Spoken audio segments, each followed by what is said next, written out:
Karenanya Sa'ad bin Mu'adz ini disolatkan oleh Rasulullah. Setelah Rasulullah mensolatkan jenazahnya, lalu jenazah itu dikubur, kuburnya ditutup rata dengan tanah. Jalasa Rasulullah sallallahu alaihi wasallam fawqa qabri. Rasulullah masih duduk-duduk di atas kubur, dan langsung pergi. Apa yang beliau lakukan? Faqal subhanallahi tawilan. Lalu Rasulullah membaca subhanallah dalam waktu yang lama. Subhanallah, subhanallah, subhanallah, subhanallah di atas kuburnya.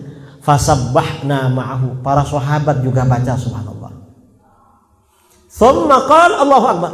Lalu Rasulullah baca takbir. Allahu akbar, Allahu akbar, Allahu akbar. Fakabbarna ma'ahu. Para sahabat baca takbir. Dalam satu riwayat Rasulullah baca la ilaha illallah. Para sahabat baca. Lama bacanya. Falamman sorofa, ketika Rasulullah selesai berhenti baca, qila lahu. Sebagian sahabat ada yang bertanya, ya Rasulullah, ma laka tusabbihu fatukabbir. Hai Rasulullah, mengapa engkau baca subhanallah lalu baca Allahu akbar? Gak seperti biasanya langsung pergi.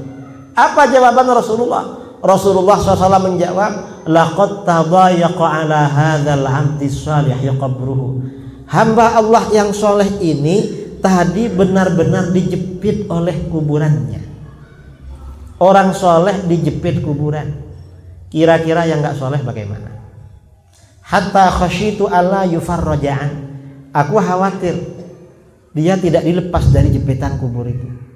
Karenanya aku baca zikir hatta farrajallahu an, hingga Allah melepasnya dari jepitan kubur.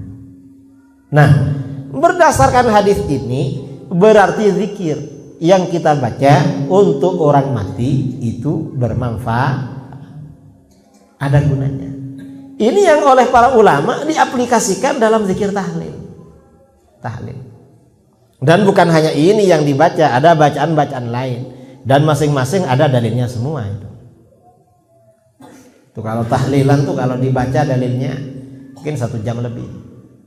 Kita ini hanya sejarah adanya tahlil. Dan hadis ini saudara, ini termasuk hadis mengerikan tentang alam kubur. Mengapa mengerikan?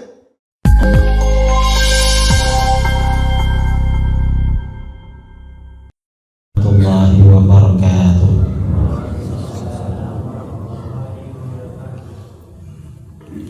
Bismillahirrahmanirrahim. Alhamdulillahi rabbil alamin. Wal 'aqibatu lil muttaqin wa la 'udwana illa 'alal zalimin. Asyhadu an la ilaha illallah wahdahu la syarika lah. Wa asyhadu anna sayyidana Muhammadan 'abduhu wa rasuluh. Allahumma shalli ala sayyidina Muhammadin tibbil qulubi wa dawaiha wa afiyatil abdani wa shifaiha wa nuril absari wa dhiyaiha wa qutil arwahi wa ghidhaiha wa ala alihi wa sahbihi wa barik wa sallim amma ba'du. Para alim, para buya, para satir yang saya muliakan dan saya hormati, jajaran pengurus DKM Masjid Jami Pasir yang juga saya hormati,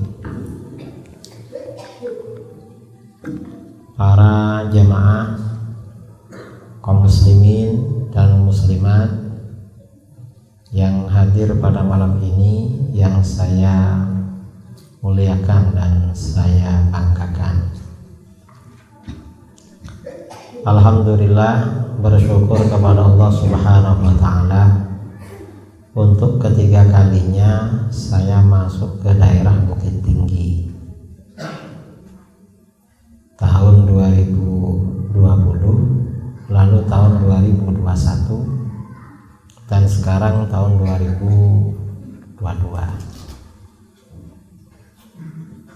Di sekitar sini dulu, mungkin jauh atau dekat saya lupa tempatnya karena nggak hafal. Tapi malam-malam biasanya jalan-jalan ke Jam Gadang.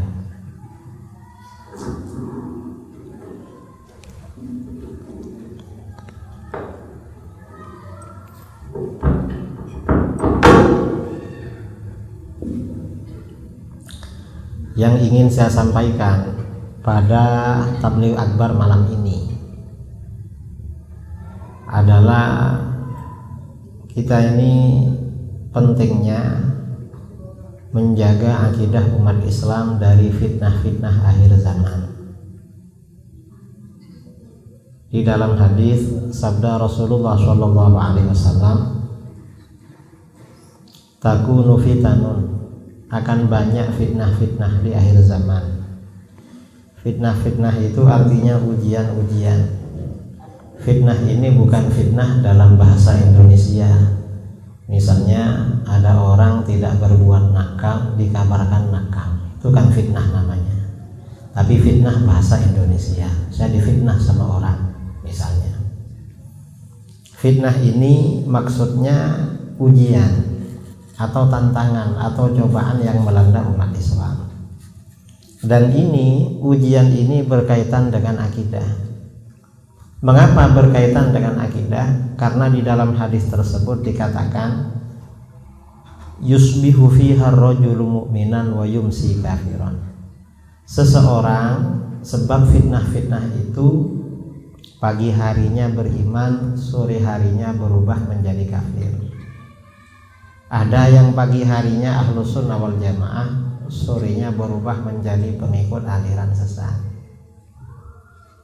Ini fitnah. Dan fitnah di akhir zaman ini dahsyat.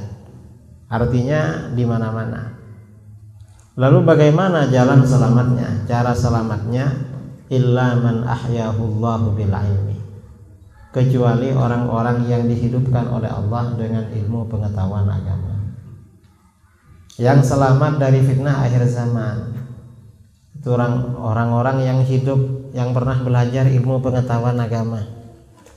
Belajarnya di mana? Ya tidak sembarang belajar, tetapi belajar di tempat yang layak belajar, yaitu di pondok-pondok ahlus sunnah wal jamaah. Kalau di Minang atau di Padang ya, di Sumatera Barat ini yang terkenal namanya MTI, Madrasah Tarbiyah Islamiyah. Kalau yang dekat-dekat sini saya pernah datang namanya Ashabul Yamin. Lalu 2 kali datang dulu MTI Sulaiman Ar-Rasuli, Syekh Sulaiman Ar-Rasuli, mungkin dekat dari sini. Nah, atau yang di sekitar sini ada juga pondok-pondok. Nah, yang belajar di seperti ini yang bisa selamat dari fitnah-fitnah akhir zaman. Kalau nggak belajar nggak bisa selamat. Mengapa? Karena fitnahnya, tipu dayanya di akhir zaman ini luar biasa. Tipu dayanya, orang mudah terpengaruh, mudah terbawa, terjebak dengan aliran-aliran sesat. Nah, kita seperti kita maklumi, umat Islam ini di negeri kita, di Indonesia, sejak awal disebarkan itu adalah Islam ahlus sunnah wal jamaah. Di dalam fikih mazhabnya Syafi'i, akidahnya Asy'ari, dan orang-orangnya Sufi, pengikut tarekat Sufi. Kalau orang sini rata-rata tarekat Naqsyabandiyah. Kalau orang Sumatera Barat, Riau, Sumatera Utara sampai ke Aceh rata-rata tarekat Naqsyabandiyah. Kalau di Jawa ada yang Qadiriyah, ada Qadiriyah Naqsyabandiyah. Di sini banyak Naqsyabandiyah Khalidiyah. Di Jawa ada Naqsyabandiyah Mulhariyah. Kemudian ada Syadziliyah dan tarekat-tarekat yang lain. Dan di Padang ini, di Padang ada ulama-ulama yang level internasional yang populer. Ada Syekh Ahmad Khatib Minangkabau yang menjadi pengajar dan jadi imam di Masjidil Haram. Kemudian ada Syekh Yasin Padang, Syekh Yasin Al-Fadani, dan ayahnya Syekh Isa Al-Fadani. Itu dulu. Artinya apa? Bahwa bangsa kita Indonesia sejak awal dulu ahlus sunnah wal jamaah. Seperti itu. Karenanya berhasil mempopulerkan nama-nama ulama yang memang dari negeri kita. Kalau yang dari Jawa, yang sebelumnya Syekh Yasin, ada namanya Syekh Mahfud At-Tarmasi, itu juga populer. Kemudian ada gurunya lagi Syekh Nawawi Al-Bantani. Itu beberapa masyayikh ya, yang mutakhirin, yang sangat akhir sekali, dan memang menjadi tokoh internasional. Ini Islam Ahlus Sunnah wal Jamaah sejak awal. Nah sekarang ini ada aliran-aliran di luar Ahlus Sunnah berkembang di negeri kita. Ada berapa banyak aliran di luar Ahlus Sunnah yang berkembang di negeri kita? Kalau dulu 150 tahun yang lalu yang berkembang itu cuma 3, yaitu Wahabi, atau yang sekarang disebut Salafi. Wahabi disebut Salafi. Orang Wahabi gak mau disebut Wahabi, minta disebut Salafi. Lalu Syiah. Kemudian yang dulu berkembang Wahabi, Syiah, dan Islam kebatinan. Kebatinan itu artinya apa? Orang-orang yang mengaku pengikut ajaran tasawuf tapi mengajak meninggalkan sholat 5 waktu dan ibadah-ibadah yang lain. Itu berkembang 150 tahun yang lalu, kira-kira 150 tahun yang lalu. Pertanyaannya, kalau 150 tahun yang lalu ada 3 aliran, ada 3 orang lah. 150 tahun lalu ada 3 orang. Kira-kira ke sekarang anak cucunya jadi berapa? Kalau beranak pinak, nggak bisa dihitung. Karena 150 tahun yang lalu di negeri kita ini ada 3, sekarang ada berapa? Tahun 2009 saya meneliti di Jawa Timur bersama kawan-kawan. Di separuh Jawa Timur aliran sesat itu tercatat ada sekitar 250. Itu Jawa Timur separuh. Berarti kalau dipukul rata seluruh Jawa Timur kira-kira ada 500. Di Jawa itu provinsinya ada 6. Kalau tiap provinsi 500 dikali 6, berarti di Jawa ada berapa? Ada 3000. Belum ditambah di Sumatera Barat, Sumatera Utara, Aceh, dan lain sebagainya. Aliran-aliran di luar Ahlus Sunnah wal Jamaah. Nah, dari sekian banyak aliran yang ada di luar Ahlus Sunnah wal Jamaah, yang paling merata, ya sebenarnya agak ramai, agak banyak, tapi di mana-mana ada, terutama adalah Wahabi. Dan Wahabi ini gak mau disebut Wahabi, sama namanya sendiri gak mau. Padahal dulu guru-gurunya, pendahulu-pendahulunya bangga dengan nama Wahabi. Mufti Wahabi yang wafat tahun 99, Syekh Abdul Aziz bin Baz, mengatakan Wahabi ini laqabun syarif, julukan yang mulia. Jadi gelar yang mulia Wahabi. Tapi Wahabi di Indonesia gak mau disebut Wahabi, padahal mulia. Gurunya bilang mulia, anak buahnya gak mau, muridnya gak mau. Dan ulama-ulama Wahabi sebelumnya juga senang pakai nama Wahabi. Sekarang gak mau pakai nama Wahabi. Pakai nama apa? Pakai nama Salafi. Karena mereka ganti nama, pakai nama Salafi. Dan nama itu orang-orang gak mau. Akhirnya nama-nama ini dibuatkan singkatan oleh orang. Saya tadi di perjalanan ke Bukit Tinggi pagi-pagi, singgah makan sate Mak Syukur. Di mana itu? Padang Panjang ya. Pas selesai makan, penjaga-penjaganya ngajak foto-foto. Habis itu bilang, Kiai, kami bukan Salafi. Apa? Kami Ahlus Sunnah. Saya tanya sama mereka, Salafi itu apa?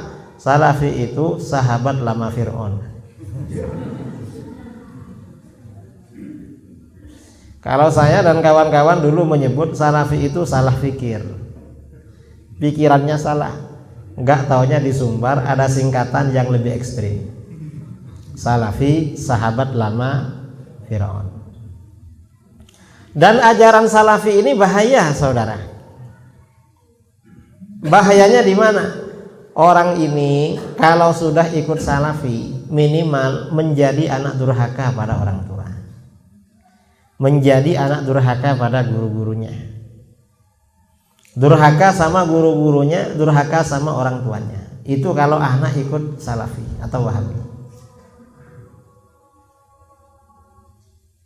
Engkau durhaka, paling enggak orang tuanya dibilang sesat, gurunya dibilang sesat, itu minimal. Kadang sampai dibilang musyrik. Saya kira-kira 10 hari yang lalu undangan ke,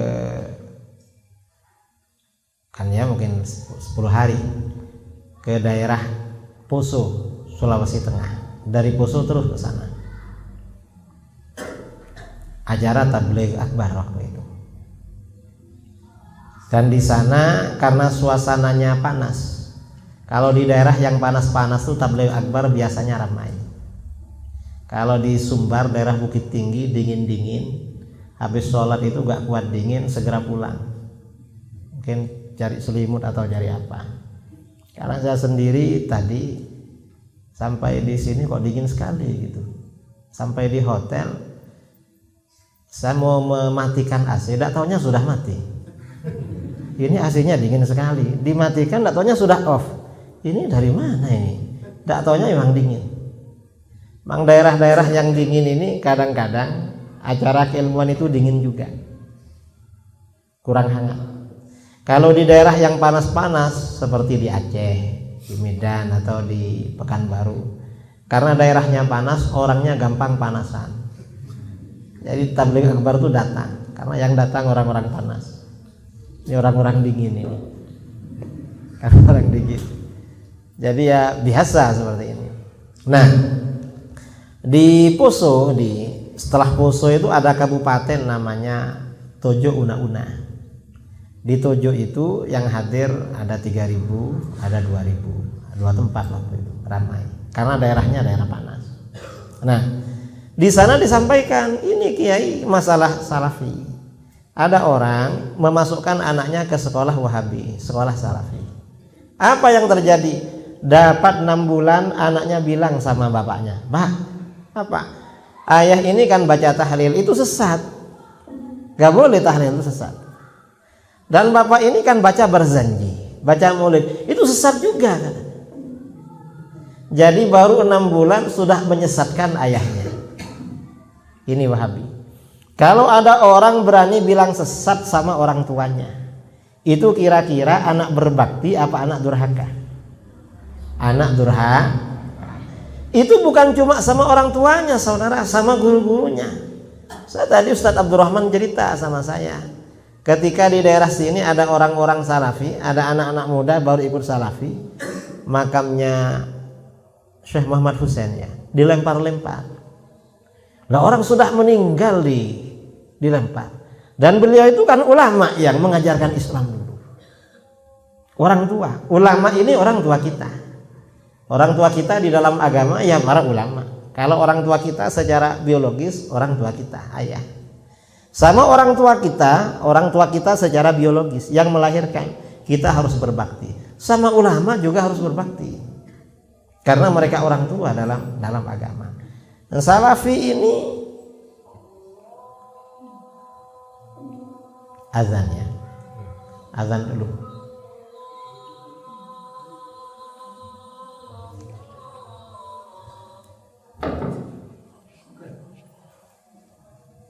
Bukan. Belum azan. Azannya nanti aja ya.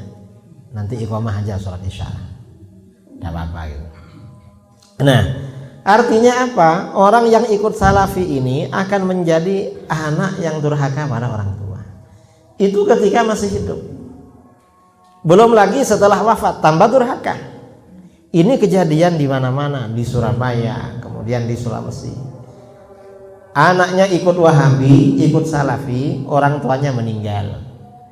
Begitu orang tuanya meninggal, anak ini bersama tetangga-tetangganya ikut mengantarkan ke pemakaman.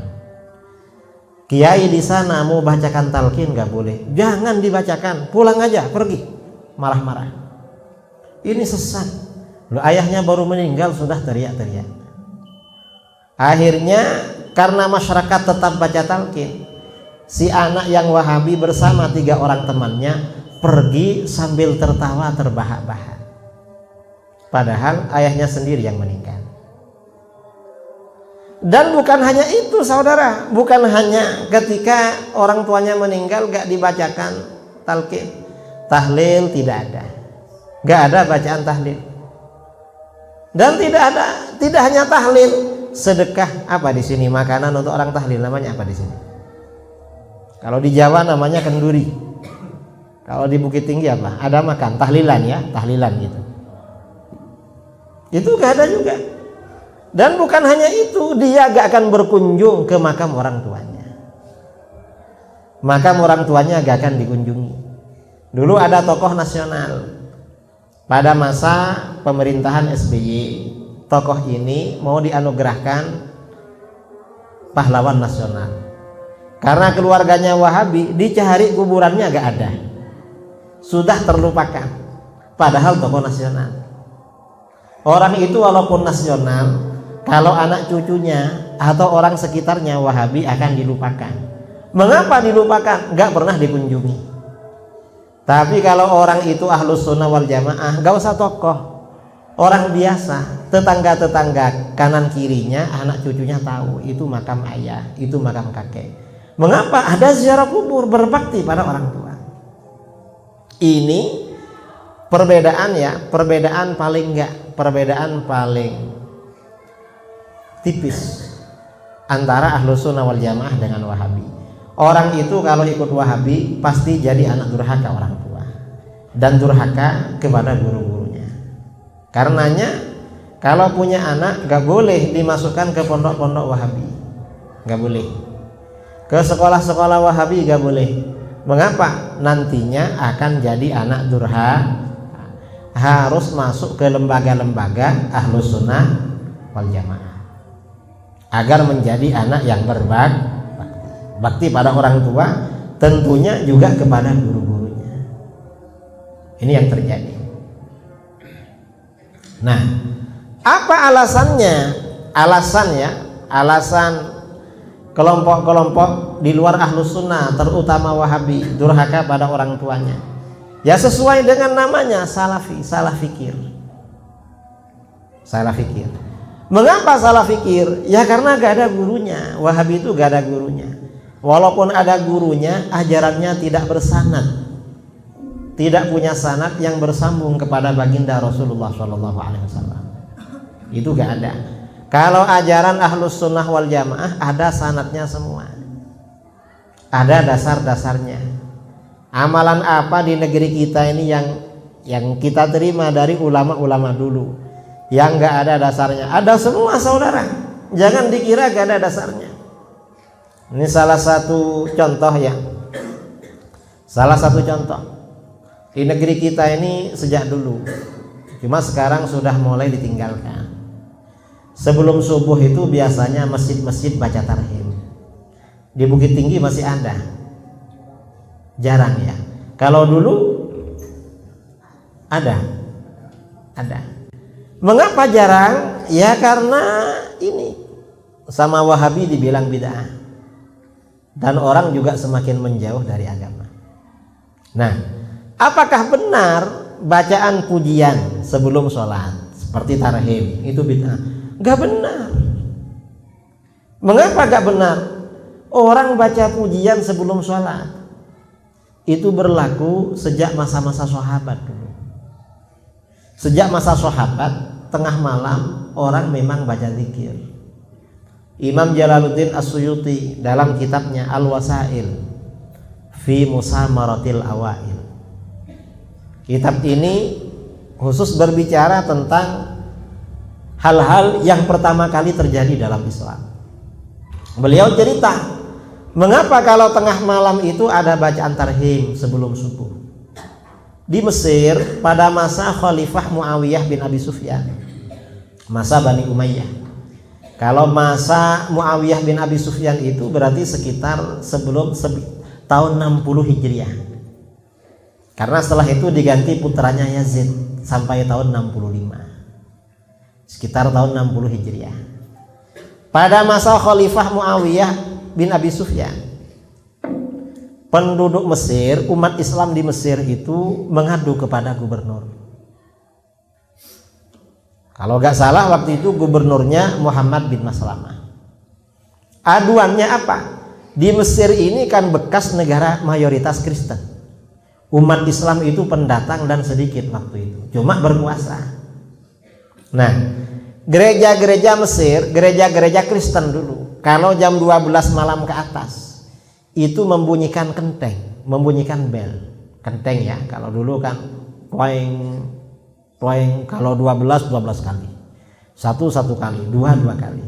Umat Islam yang baca Quran tengah malam, yang sholat tahajud merasa terganggu. Bukan yang tidur yang terganggu. Bukan. Dulu itu terganggu ibadahnya. Kalau sekarang kan terganggu tidurnya kan. Beda. Terganggu ibadahnya, lapor ke gubernur. Ini gimana kita ini diganggu. Akhirnya apa? Gubernur mengeluarkan instruksi agar para muadzin di masjid-masjid setelah jam 12 ke atas, entah mulai jam 2 atau jam 3 atau jam berapa, naik ke atas menara membaca tasbih, membaca zikir. Jadi baca puji-pujian itu. Akhirnya apa? Tradisi ini akhirnya berkembang ke seluruh negara-negara muslim. Tengah malam para muadzin naik ke atas menara baca zikir, agar orang yang didengarkan ya zikir, untuk menyaingi kenteng-kenteng gereja waktu itu. Itu asalnya bacaan tasbih.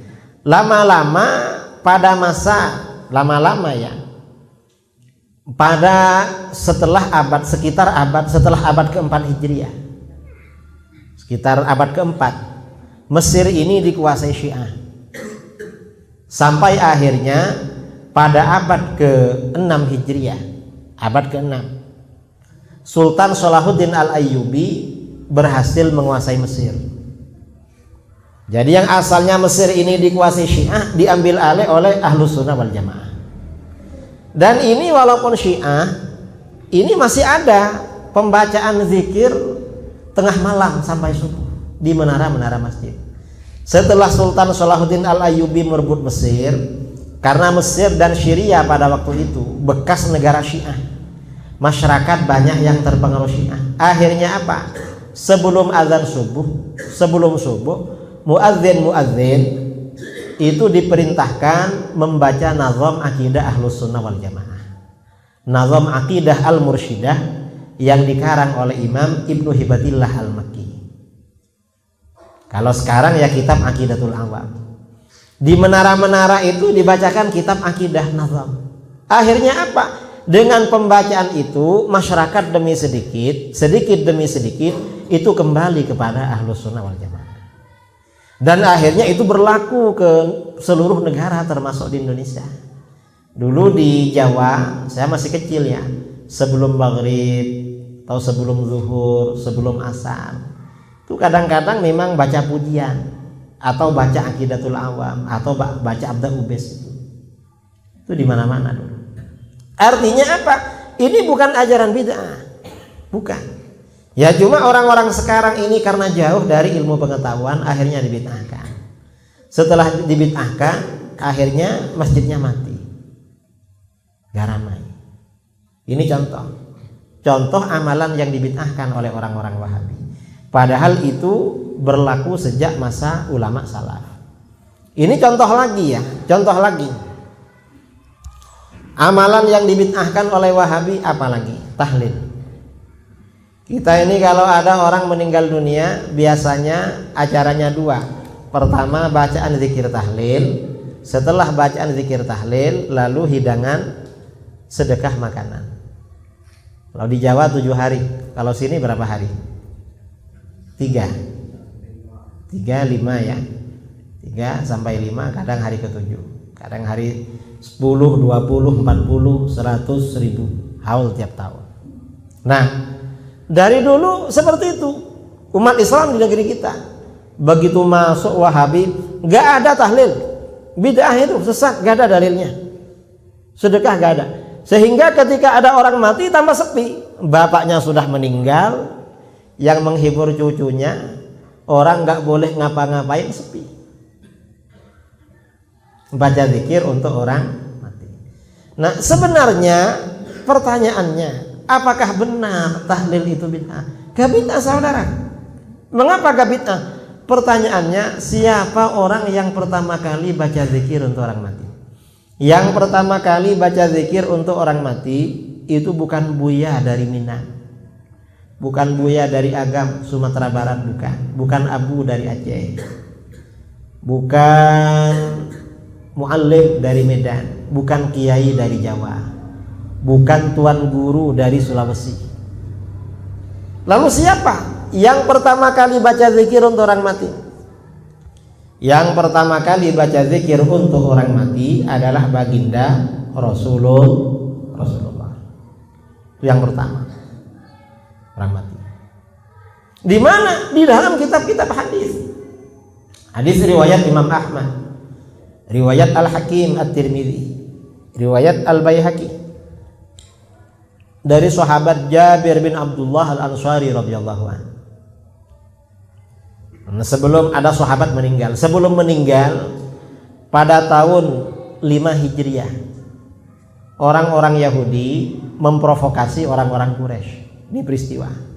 Orang-orang Quraisy dan suku-suku Arab diprovokasi agar menyerbu kota Madinah.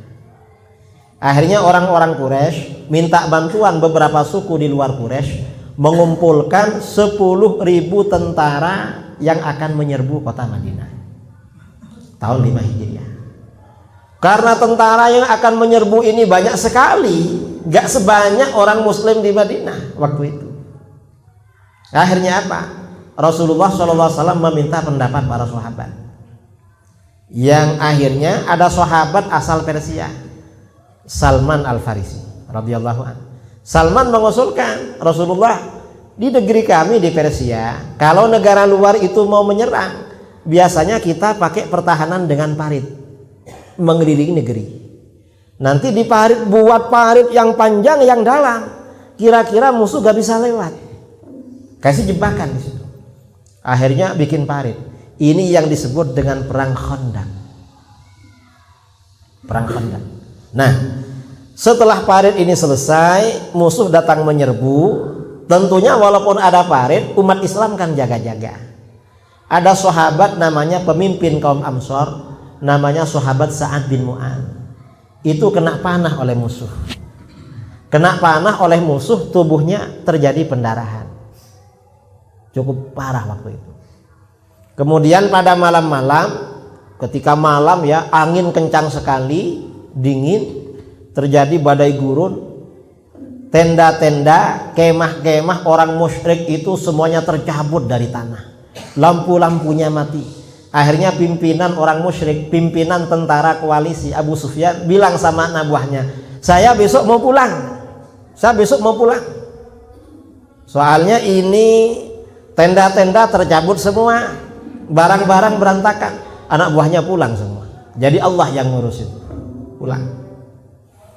Setelah tentara musyrik ini pulang, lalu bagaimana? Malaikat Jibril mendatangi Rasulullah SAW, mengajak untuk segera mengepung benteng Bani Quraidah, orang Yahudi Bani Quraidah di Madinah. Mengapa Bani Quraidah? Bani Quraidah ini ada perjanjian dengan Rasulullah SAW, tidak akan saling mengganggu dan akan saling melindungi. Ternyata pada waktu itu orang Yahudi Bani Quraidah berkhianat memihak orang-orang Quraisy, memihak orang-orang musyrik. Akhirnya Rasulullah bersama para sahabat segera datang ke benteng Bani Quraidah, dikepung. Setelah dikepung beberapa lama, orang Yahudi Bani Quraidah tidak mampu, akhirnya menyerah. Orang Yahudi minta berarbitrase agar nasib mereka ditentukan oleh kawan dekat mereka yang namanya sahabat Sa'ad bin Mu'adz, yang terluka dalam perang Khandaq itu, yang kena senjata oleh musuh. Akhirnya sahabat Sa'ad bin Mu'adz didatangkan ke sana. Sampai di sana Sa'ad bin Mu'adz mengeluarkan keputusan, orang Yahudi Bani Quraidah yang sudah balik ke atas potong leher karena berkhianat. Yang belum balik dan perempuan jadi budak. Akhirnya dibunuh. Setelah Sa'ad bin Mu'adz mengeluarkan keputusan seperti itu, Rasulullah SAW senang. Mengapa? Keputusan Sa'ad bin Mu'adz katanya sesuai dengan kehendak Allah, diridhoi oleh Allah. Dari kejadian itu kira-kira dapat 1 bulan, karena Sa'ad bin Mu'adz ini mengalami pendarahan yang cukup serius. Sa'ad bin Mu'adz meninggal dunia. Nah, ketika sahabat Sa'ad bin Mu'adz ini meninggal dunia 1 bulan setelah perang Khandaq, maka bagaimana? Kata Sayyidina Jabir, kharajana ma'a Rasulillah sallallahu alaihi wasallam ila Sa'd bin Mu'adz, kharajana ma'a Rasulillah sallallahu alaihi wasallam yauman ila Sa'd bin Mu'adz yauma tuwfi. Kami pergi pada suatu hari bersama Rasulullah sallallahu alaihi wasallam menuju kediaman Sa'ad bin Mu'adz pada hari beliau meninggal dunia. Ada sahabat meninggal, lalu Rasulullah sallallahu alaihi wasallam bersama para sahabat ramai-ramai pergi taziah. Falamma shalla alaihi Rasulullah sallallahu alaihi wasallam, setelah Rasulullah mensolatkan jenazahnya, beliau disolati. Mengapa? Karena bukan mati syahid. Mati syahid itu memang orang terluka dalam medan perang dan matinya dalam peperangan itu. Kalau waktu perang gak mati, masih dibawa pulang, gak mati syahid itu, karena masih hidup. Karenanya Sa'ad bin Mu'adz ini disolatkan oleh Rasulullah. Setelah Rasulullah mensolatkan jenazahnya, lalu jenazah itu dikubur, kuburnya ditutup rata dengan tanah. Jalasa Rasulullah sallallahu alaihi wasallam fawqa qabri. Rasulullah masih duduk-duduk di atas kubur, gak langsung pergi. Apa yang beliau lakukan? Faqal subhanallahi tawilan. Lalu Rasulullah membaca subhanallah dalam waktu yang lama. Subhanallah, subhanallah, subhanallah, subhanallah di atas kuburnya. Fasabbahna ma'ahu. Para sahabat juga baca subhanallah. Thumma qala Allahu akbar. Lalu Rasulullah baca takbir. Allahu akbar, Allahu akbar, Allahu akbar. Fakabbarna ma'ahu. Para sahabat baca takbir. Dalam satu riwayat Rasulullah baca la ilaha illallah. Para sahabat baca. Lama bacanya. Falamman sorofa, ketika Rasulullah selesai berhenti baca, qila lahu, sebagian sahabat ada yang bertanya, ya Rasulullah, ma laka tusabbihu fatukabbir.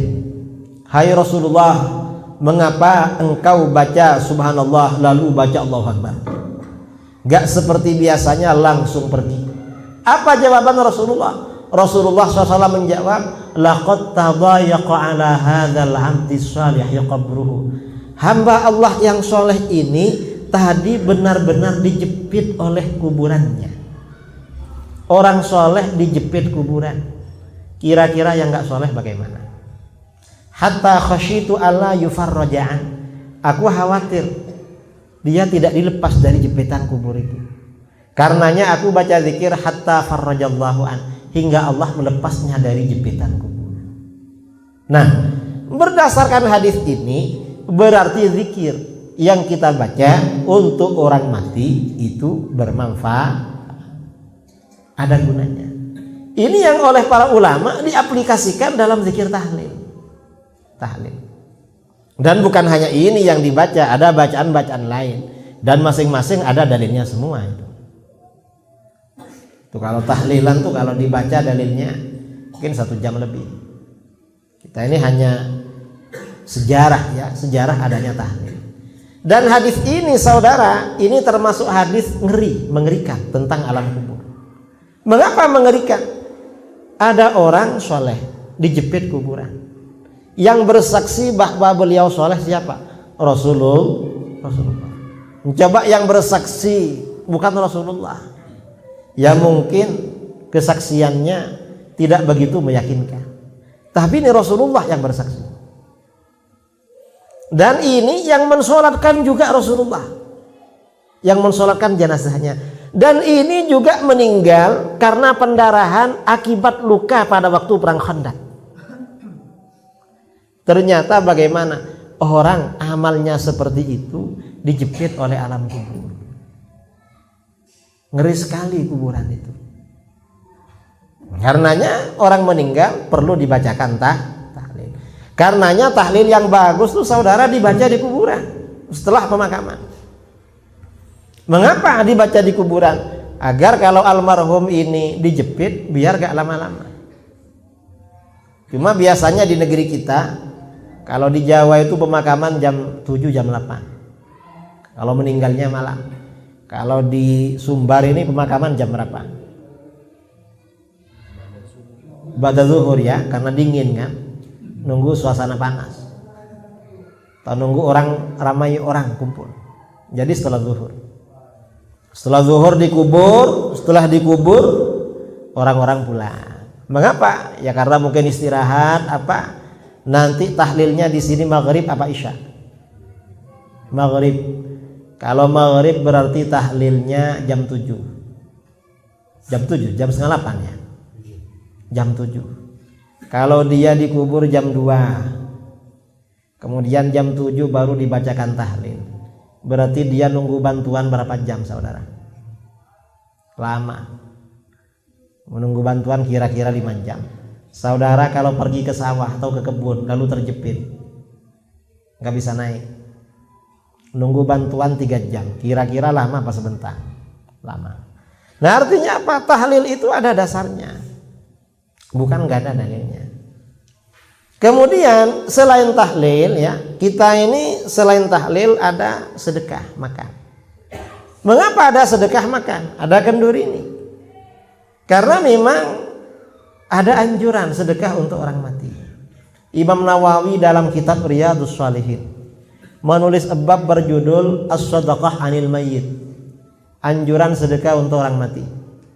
Dalil yang disampaikan Imam Nawawi hadis sahih riwayat Bukhari Muslim dari Aisyah radhiyallahu anha anna rajulan atan nabiyya sallallahu alaihi wasallam faqala, seorang laki-laki datang kepada Nabi sallallahu alaihi wasallam, lalu laki-laki itu bertanya, ya Rasulullah, inna ummi uftulitat nafsaha wa lam tusi.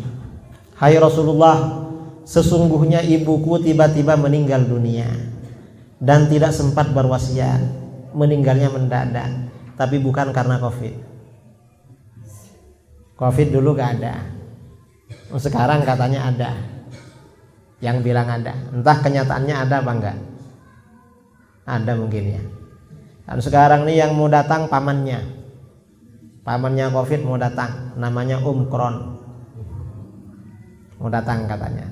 Ya mudah-mudahan gak datang lah, kembali ke negeri asalnya di Cina atau di Amerika, di Israel sana. Nah, gak sempat berwasiat. Wa uraha law takallamat tasaddaqat. Kata anak itu, saya kira seandainya ibuku sempat berkata-kata, pasti berwasiat untuk bersedekah. Ibu saya ini suka sedekah. Afalaha ajrun in tasaddaqtu anha. Apakah ibuku dapat pahala kalau aku bersedekah untuk beliau? Apa jawaban Rasulullah? Rasulullah menjawab, na'am, iya. Artinya apa? Ibumu dapat pahala kalau kamu bersedekah untuk ibumu. Artinya apa? Sedekah untuk orang mati itu sampai. Setelah dalil-dalil sedekah untuk orang mati ini sampai disebarkan, ada orang Wahabi dari Pining, Malaysia, kirim video melalui YouTube, melalui grup-grup WA. Videonya pendek. Apa kata dia? Gak apa-apa sedekah untuk orang mati, gak ada yang melarang. Padahal mereka yang melarang. Gak apa-apa. Cuma kata dia, kalau mau sedekah untuk orang mati jangan pakai kenduri, jangan pakai makan, jangan pakai minum. Pakai apa? Kalau mau sedekah untuk orang mati, bangun masjid. Loh, suruh bangun masjid, dari mana uangnya? Dan kalau setiap ada orang mati kita bangun masjid, kira-kira negeri kita jadi negeri apa? Negeri masjid. Ini masjid yang ada agak ramai, mau bangun lagi. Ini Wahabi, ngawur mereka. Dan para guru-guru kita, para buya, para ulama dulu merekomendasikan, menganjurkan sedekah makan dan minum. Itu bukan tanpa dasar saudara, tapi dasarnya sangat kuat. Apa dasarnya? Di dalam kitab-kitab fikih, misalnya dalam kitab Asrul Matalib, dalam kitab Minhajul Qawim, Fathul Mu'in, dan kitab-kitab yang lain, semuanya mengatakan afdalus sadaqah alma. sedekah yang paling utama, paling besar pahalanya, nomor 1 adalah air. Ini air ini sedekah paling besar pahala, nomor 1. Tsumma ta'am, nomor 2 adalah makanan. Makanan ini nomor 2. Jadi memang paling besar sedekah air. Mengapa sedekah air ini paling besar pahalanya? Karena di dalam kitab-kitab hadis, ketika sahabat Sa'ad bin Ubadah ibunya meninggal dunia, beliau bertanya kepada baginda Rasulullah SAW, "Ya Rasulullah, ayyus sadaqati a'jabu ilaik?" Hai Rasulullah, sedekah apa yang paling engkau senangi? Artinya paling besar pahalanya untuk ibu saya. Apa jawaban Rasulullah? Rasulullah menjawab, alma, air. Air ini paling besar. Mengapa air paling besar? Air ini paling banyak dibutuhkan orang, saudara. Orang bangun tidur kurang sehat, pasti minum air. Sambil kerja minum, naik mobil, naik pesawat minum air. Memasukkan obat minum, kemudian habis makan minum, rokokan minum, sambil ceramah minum air.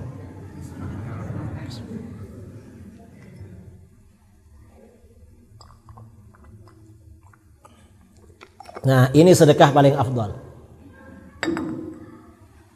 paling besar. Dan sedekah air ini jangan diremehkan. Mengapa? Kadang-kadang gara-gara sedekah air dosa besar diampuni oleh Allah. Padahal dosa besar. Dalam hadis riwayat Bukhari Muslim dari Abu Hurairah radhiyallahu an, Rasulullah SAW bercerita tentang orang Bani Israel sebelum Islam. Rasulullah bersabda, "Bainama kalbun yutifu bi raqiyatin qad kada yaqtuluhu al-'atash." Ketika ada seekor anjing mengelilingi sumur, anjing itu benar-benar hampir mati karena kehausan. Di Timur Tengah itu ya, yang pernah umroh, yang pernah haji, kan gersang. Jarang ada tanaman, jarang ada air. Ada anjing mengelilingi sumur. Anjing ini hampir mati karena haus. Mau melompat ke dalam sumur gak bisa. Cuma ngelilingi. Idra'athu baghiyun min baghaya Bani Israel. Tiba-tiba seorang pelacur Bani Israel melihatnya. Ada pelacur pulang kerja. Pelacur itu biasanya kerjanya malam. Kalau siang pulang. Tapi pelacur dulu. Kalau sekarang ini kadang lebih parah. Kok lebih parah? Kerjanya siang malam. Pelacur dulu, kerjanya malam, pulang. Nah, sampai di dekat sumur, dia melihat anjing mengelilingi sumur, hampir mati karena haus. Hatinya merasa kasihan, merasa iba. Karena merasa kasihan, fanaza'at muqaha, pelacur tadi melepas sepatunya. Setelah sepatunya dilepas, fastaqat lahu bihi. Dulu pelacur kerja pakai sepatu. Kalau sekarang pakai apa? Pakai sandal, sepatu. Nggak tahu. Ada yang tahu? Nggak boleh, tak? Nggak boleh. Awas loh, nggak boleh tahu. Lalu dia turun ke bawah, ambil air di sumur. Dulu sumur nggak pakai timba, nggak pakai tali. Peradaban manusia belum sampai, pakai tangga. Sekarang sumur pakai timba, pakai tali gak ada. Sumurnya gak ada sudah. Pakai apa? Pakai dap ya, pakai sanyo. Sehingga karena sumur lama gak ada, di Palu dan Donggala kemarin, waktu tsunami dan gempa bumi, listrik mati semua, akhirnya orang kebingungan air. Sanyonya mati semua.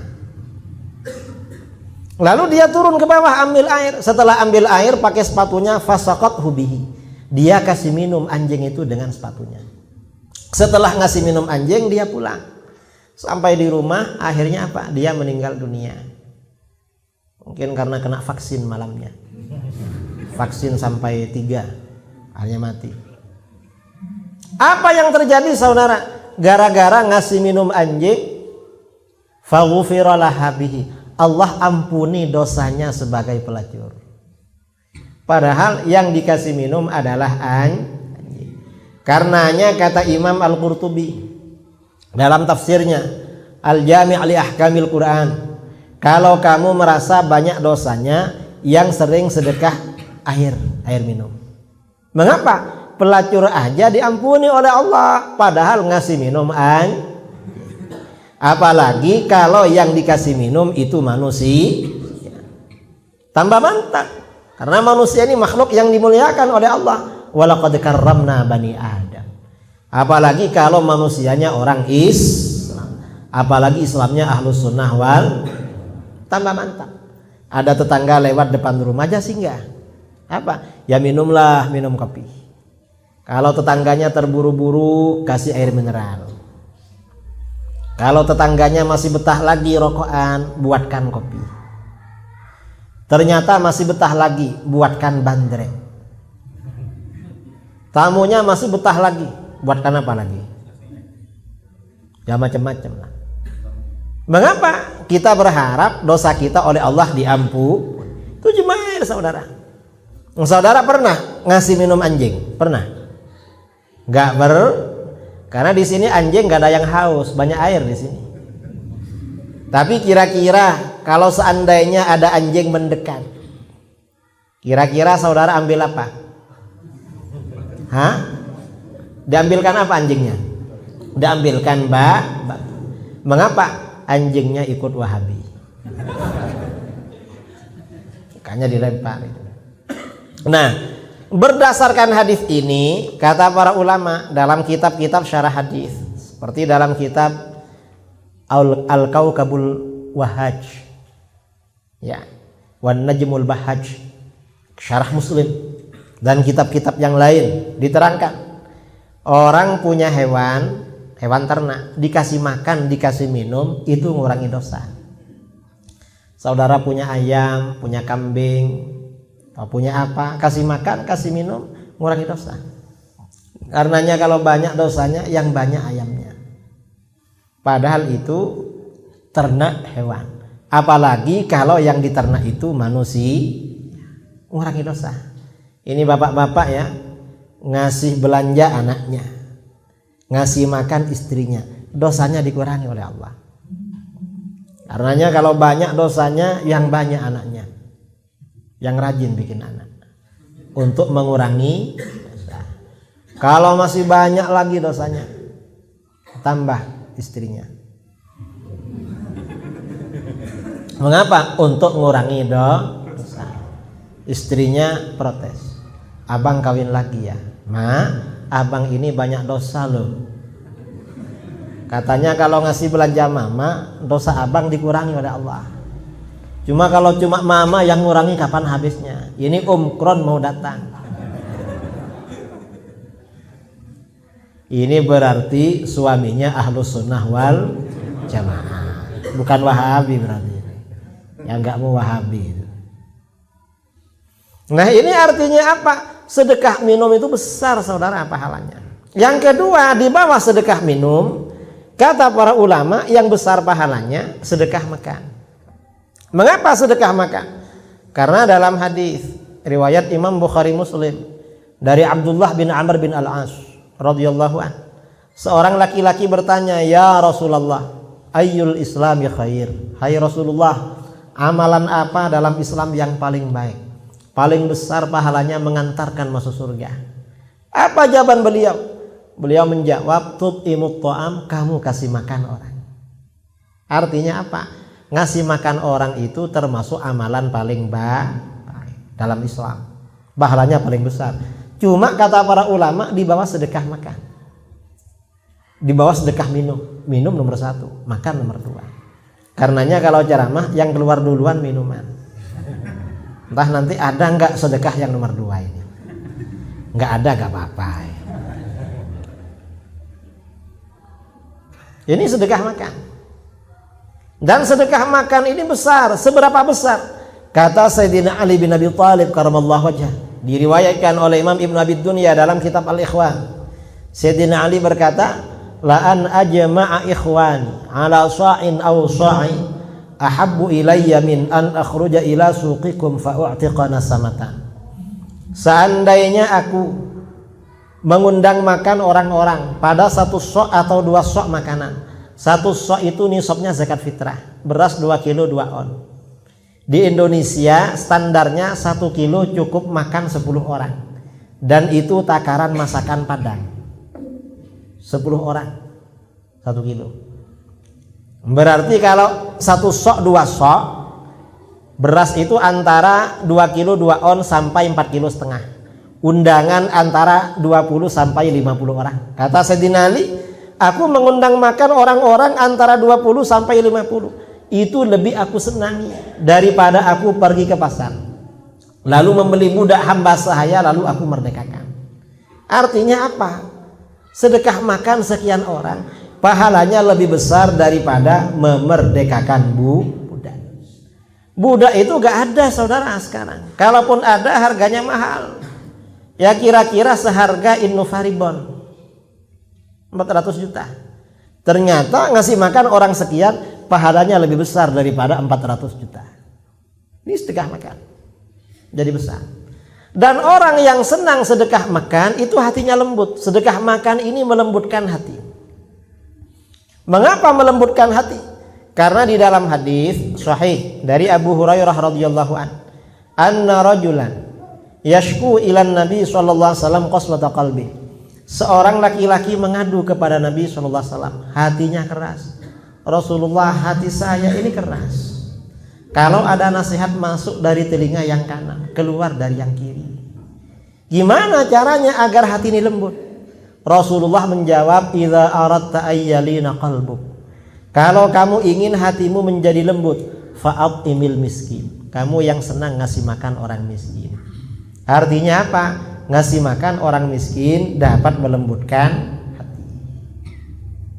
Bangsa kita ini suka ngasih makan orang miskin. Yang kedua, yang juga melembutkan hati, wamsah ra'sal yatim. Dan kamu usap kepala anak yatim. Mengusap kepala anak yatim ini dapat melembutkan hati. Di negeri kita ini di mana-mana ada tradisi usap kepala yatim. Biasanya setahun sekali. Kalau di Pasi di sini ada. Bulan apa biasanya? Tiap bulan ya. Itu melembutkan hati. Maksudnya mengusap itu artinya simbol kasih sayang. Bukan cuma ngusap. Setelah ngusap, dompetnya dibuka. Lalu ambilkan uang yang paling kecil. Mengapa? Karena masih anak-anak. Dan tiap bulan. Kecuali kalau mamanya masih muda, kasih yang paling besar. Mengapa? Biar mamanya bahagia. Karena mama muda, janda muda kalau bahagia wajahnya cerah, nanti cepat laku. Wah ini bahagia, banyak uangnya, dilamar sama orang. Dan ngusap kepala yatim itu jangan jarang-jarang, perlu sering. Mengapa? Akhir zaman ini banyak maksiat. Maksiat masuk, keras lagi hati. Perlu sering-sering. Kalau jarang-jarang ya keras lagi. Wah repot Pak Kiai, repot kalau sering-sering. Mengapa? Rumahnya si yatim jauh. Ya kalau repot ingin muda, minta yatim itu adopsi di rumahnya. Jadi anak angkat. Nggak boleh sama mamanya. Mamanya katanya gak ada temannya. Ya kalau nggak boleh, minta mamanya duluan. Nanti dapat anak. Ya, ini namanya saudara kalau pergi ke Padang lewat depan mall dapat SMS beli 1 gratis 1. Minta mamanya gratis anak. Ya.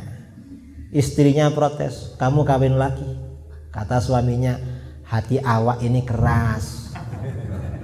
Ingin lembut biar tiap hari ngusap kepala anaknya si yatim itu. Loh kok kawin sama mamanya? Katanya boleh ngusap anaknya asal dia diusap duluan. Ini namanya ahlus sunnah wal jamaah. Nah, artinya apa? Mengusap kepala yatim itu melembutkan hati, sama dengan ngasih makan. Nah, ini artinya apa saudara? Kembali kepada yang tadi, sedekah minum, sedekah makan ini paling besar memang pahalanya. Mengapa paling besar pahalanya?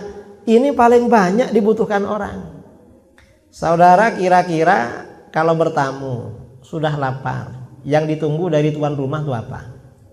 Minum. Lalu segera makan. Tamunya jauh. Tamunya jauh jangan diajak cerita, keluarkan minum dulu, lalu kasih makan. Apalagi kelihatannya lelah. Kadang tamunya jauh diajak cerita tentang mobilnya, dibawa ke garasi, ini mobil saya. Tamunya sudah haus itu. Karena itu paling banyak dibutuhkan orang memang. Dan orang sedekah minum, sedekah makan biasanya ikhlas. Nggak ada perhitungan. Beda dengan sedekah yang lain. Kadang-kadang masih gampang diingat. Makanya pahalanya besar. Nah, ini artinya apa saudara? Kembali kepada yang tadi. Kita ini umat Islam di mana-mana perlu tetap istiqomah di dalam ajaran Ahlus Sunnah wal Jamaah. Kalau ada kelompok-kelompok lain menyesatkan, bilang syirik, nggak perlu didengar. Anggap saja itu radio rusak. Anak-anak salafi itu nggak ngerti apa-apa. Namanya salafi, salah fikir. Salah fikir memang. Jadi salah, pikirannya salah semua. Kalau diajak ketemuan sama ustaz-ustaz nggak pernah mau. Nggak pernah. Mengapa? Takut ketahuan salahnya. Dan jaga anak-anak kita jangan sampai terpengaruh ajaran salafi. Nah, ini saya kira yang perlu saya sampaikan dalam acara Tabligh Akbar pada malam ini, mudah-mudahan bermanfaat. Sebelum kita tutup dengan sholat Isya, mungkin ada yang mau ditanyakan. Silahkan para jamaah yang mau bertanya bisa.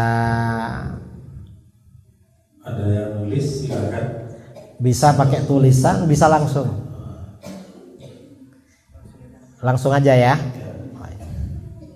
Yang mau nulis dingin tangannya.